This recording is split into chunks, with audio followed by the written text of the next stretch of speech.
Hello दोस्तों, कैसे हैं आप सब लोग। उम्मीद करता हूं काफी अच्छे होंगे।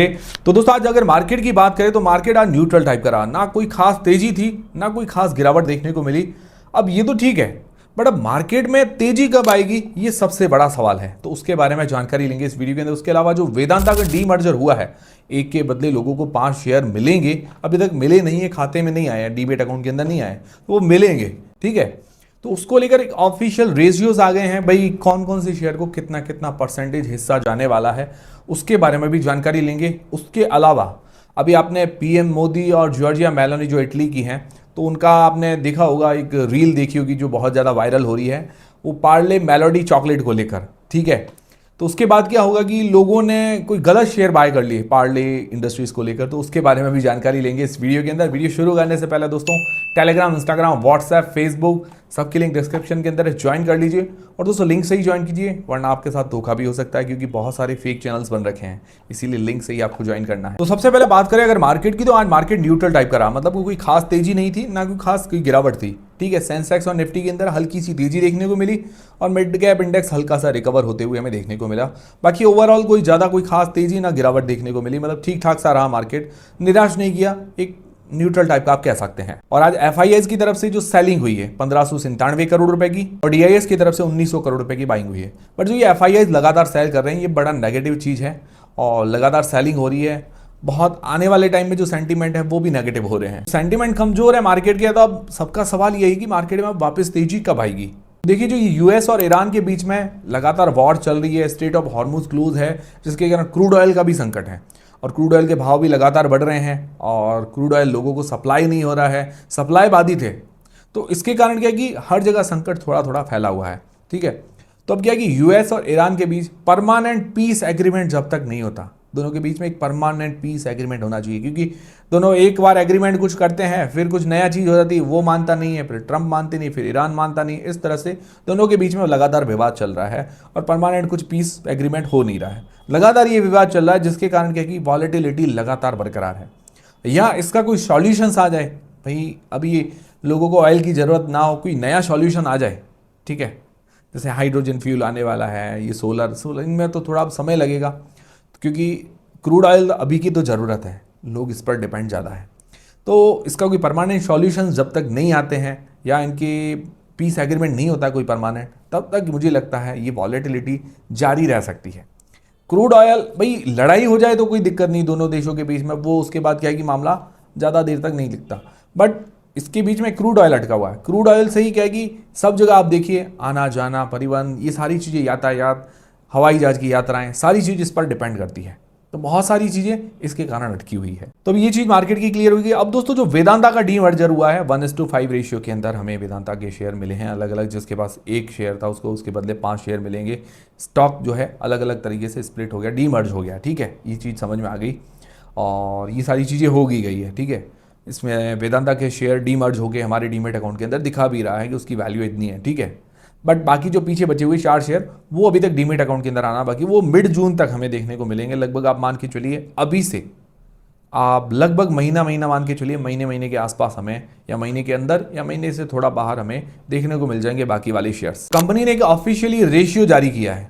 रेशियो मतलब जो अनुपात होता है कि भाई कितना अमाउंट किसको मिलेगा, कौन कौन से शेयर की वैल्यू कितनी हो सकती है। मतलब जो वेदांता का शेयर था, वो किसको डिवाइड होके कितना भाग मिलेगा। जैसे लास्ट में अगर क्लोजिंग देखा जाए तो 700 के आसपास थी कोई क्लोजिंग वेदांता के शेयर की, 730 रुपए के आसपास।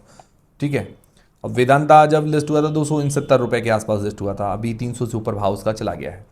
तो बाकी को कितना कितना क्या क्या मिलेगा, तो क्या है कि टैक्स कैलकुलेट करने के लिए और पोर्टफोलियो एवरेज प्राइस वगैरह निकालने के लिए जरूरी होता है, इन्होंने जो रेशियो दिया है। अब देखिए, मान लीजिए आपकी टोटल वैल्यू 100 रुपए थी। ठीक है, मतलब वेदांता के शेयर की प्राइस हम 100 रुपए मान लेते हैं, तो वेदांता लिमिटेड की जो वैल्यू है वो है 52.34%, जो ऑलरेडी हमारे डीमेट अकाउंट के अंदर दिखा रहा है शेयर।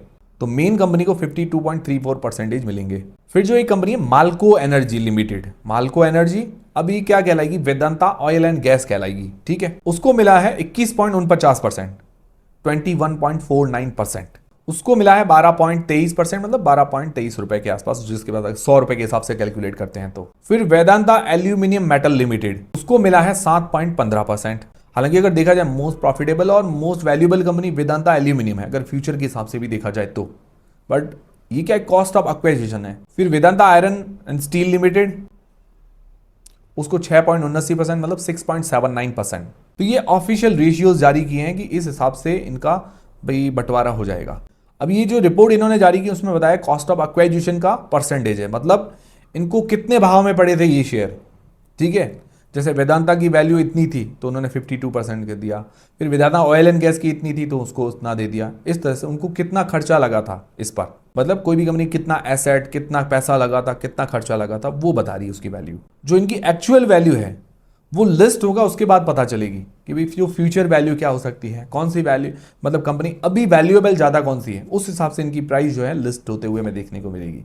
अभी इनका कॉस्ट ऑफ एक्विजिशन मतलब कितने पैसे लगे थे इन पर, कितना खर्चा आया था, तो सबसे ज़्यादा खर्चा वेदांता लिमिटेड, फिर वेदांता ऑयल एंड गैस, फिर तलवंडी साबो पावर, फिर वेदांता एल्यूमिनियम, फिर वेदांता आयरन एंड स्टील। इस तरह से इनका कॉस्ट ऑफ एक्विजिशन डिसाइड हुआ है। और ये जो ऑफिशियल शेयर सारे हमें डीमेट अकाउंट के अंदर जो देखने को मिलेंगे वो देखने को मिलेंगे मिड जून या एंड जून या जुलाई स्टार्टिंग। अब मान के चले महीना भर, तो मान के चले महीने भर के आसपास हमें देखने को मिल जाएगा। ये सारी चीज़ें क्लियर हैं। क्लियर हुई तो वीडियो को लाइक जरूर करें। और दोस्तों कोई बाय सेल का रेकमेंडेशन नहीं है, सिर्फ आपको जानकारी प्रोवाइड करवा रहा हूं। और दोस्तों अभी जो पार्ले की चॉकलेट को लेकर मार्केट में न्यूज़ चल रही है, आपको विश्वास हो सकता है कि सिर्फ एक चॉकलेट के पैकेट से जो पार्ले का शेयर है जो लिस्टेड भी नहीं है, मतलब उसको लेकर गलतफहमी हो गई और लोगों ने उसको बाय भी कर लिया और इस पर अपर सर्किट भी लग गया। क्या आपको विश्वास हो रहा है लोग किस तरह से बाय कर रहे हैं? तो अगर आपने एक रील देखी होगी पीएम मोदी और जॉर्जिया मेलोनी के बीच में कि भाई पीएम मोदी एक पार्ले मेलोडी चॉकलेट आती है, आपको पता होगा, उसको लेकर मतलब उन्होंने गिफ्ट की होगी, उसको लेकर एक रील वायरल हो गई। ठीक है ना, रील वायरल होते ही लोगों ने क्या कि जो पार्ले नाम का शेयर जो भी लिस्टेड था उसको लोगों ने बाय कर दिया। अब ये क्या है कि जो पार्ले चॉकलेट है वो है पार्ले प्रोडक्ट कंपनी, वो लिस्टेड नहीं है शेयर मार्केट के अंदर। अभी ऐसे आईपीओ की न्यूज़ आ रही थी, बट शायद कंपनी के प्रमोटर्स ने अभी मना कर दिया कि वो आईपीओ लाने की प्लानिंग नहीं कर रहे हैं। ठीक है, तो वो लिस्टेड भी नहीं है। ठीक है, तो पार्ले नाम से जो शेयर लिस्टेड था पार्ले इंडस्ट्रीज, तो लोगों ने उसको बाय कर लिया और उस पर 5% का अपर सर्किट भी लग गया। देखिए कोई इसके अंदर बाय सेल का रेकमेंडेशन नहीं, सिर्फ आपको जानकारी प्रोवाइड करवा रहा हूँ। तो ये जो टॉफी बनाने वाली कंपनी है पार्ले जी, जिसका पार्ले जी प्रोडक्ट है, तो वो पार्ले प्रोडक्ट्स, तो वो अभी तक लिस्टेड नहीं है। ठीक है, ये चीज़ आप भी दिमाग में रखते हुए चलिएगा, ना ही आपको कोई चीज़ बाय करना है, ना ही कोई बाय सेल का रेकमेंडेशन है। और ये पार्ले इंडस्ट्रीज है वो कंपनी काम करती है इंफ्रास्ट्रक्चर, रियल एस्टेट और जो पेपर होता है उसका वेस्टेज जो रिसाइकल करने का काम करती है। और उसका मार्केट कैप मान लीजिए लगभग 24 करोड़ रुपए के आसपास ही है, बहुत छोटी कंपनी है। तो उस पर एकदम से अपर सर्किट लगते हुए हमें देखने को मिल गया। अब देखते हैं कल इस पर लोअर सर्किट लगेगा, अपर सर्किट। बट देखिए ऐसी न्यूज़ के चलते हुए आप कोई अंधाधुंध शेयर मत बाय कीजिए, उसमें आपको नुकसान भी हो सकता है। ठीक है, और आज अगर काफ़ी लोगों ने बाय भी किया होगा या कल बाय करने की कोशिश भी करेंगे तो संभल के रह जाइएगा, आप बाय करने की कोशिश मत कीजिएगा। बाकी आपको अपने हिसाब से बाय करना वो एक अलग चीज़ है। बाकी अभी ऐसी न्यूज़ देखकर अगर आप बाय करेंगे तो नुकसान भी हो सकता है। अभी जैसे अपर सर्किट जैसे आज लगा है, हो सकता है कल तक भी अपर सर्किट देखने को मिले, फिर वापस एकदम से गिरावट भी देखने को मिले, तो ये पॉसिबल है। और जो ये सटोरिये होते हैं वो इस तरह से चीज़ें करते हैं, फिर उसमें आप मत फंस जाइएगा। तो ये जैसी न्यूज़ आती तो आपको पूरा रिसर्च करना चाहिए कि भाई कौन सा शेयर है क्या नहीं है, पार्ले इंडस्ट्रीज ये टॉफ़ी का ही शेयर है या नहीं है, वो चीज़ें हमें सारी सोच के ही बाय करनी चाहिए। तो ऐसी गलती हुई है लोगों से तो हो सकता है कल को नुकसान भी हो जाएगा। मैंने सिर्फ आपको जानकारी इसीलिए शेयर की ताकि आप लोग अवेयर रहो। इस तरह से सिर्फ नाम पढ़ के कोई भी शेयर बाय नहीं करना है हमें। तो ये सारी चीज़ें क्लियर हैं। तो ये थे दोस्तों सारे आज के अपडेट्स। उम्मीद करता हूँ हमारा वीडियो, हमारी जानकारी आपको पसंद आई होगी, हेल्पफुल रहेगी। तो वीडियो को लाइक जरूर करें, चैनल को सब्सक्राइब कर ले। मिलते हैं दोस्तों अगले वीडियो के अंदर।